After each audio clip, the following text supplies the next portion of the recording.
Welcome back to Chapter 1.3, Part 8 of 11.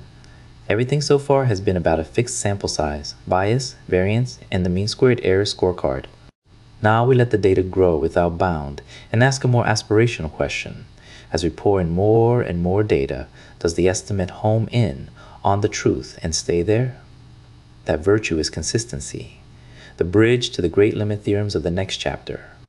In this part, we define it and see it hiding in formulas we already have.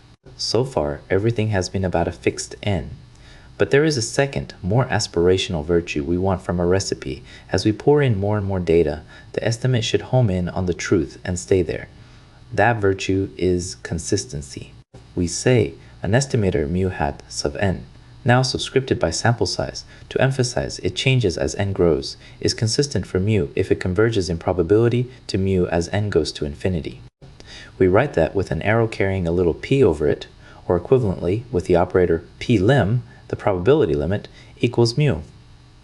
We will treat converges in probability intuitively here, and not prove the underlying theorem. That is the job of the very next chapter. The intuition is exactly what the words say. Pick any tolerance you like, say within $10 of the truth. For a large enough n, the probability that mu hat sub n lands inside that window is as close to 1 certainty as you want. The estimate does not just get close on average, it gets reliably, almost surely close, and the window can be made arbitrarily tight. You can actually see consistency hiding inside the two formulas we already have. The sample mean is unbiased. Its expectation is mu, so it is always centered on the truth. And its variance is sigma squared over n, which marches to 0 as n goes to infinity. An estimator that is centered on the target with a spread collapsing to 0 has nowhere to go but the target. The distribution of x bar is being squeezed onto the single point mu. That squeezing is consistency. The formal theorem that licenses this argument, the law of large numbers, is the first thing we prove in Chapter 1.4. There is even a name for the precise statement. Zero limiting bias plus zero limiting variance implies consistency. It is called convergence in mean square, and you have effectively just seen why it works.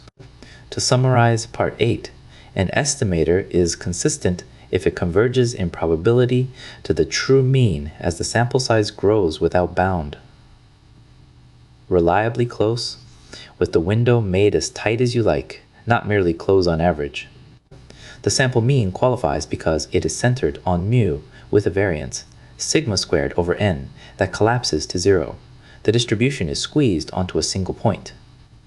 The theorem that makes this rigorous is the law of large numbers, the first result of the next chapter. But before we celebrate, consistency is easy to overlearn.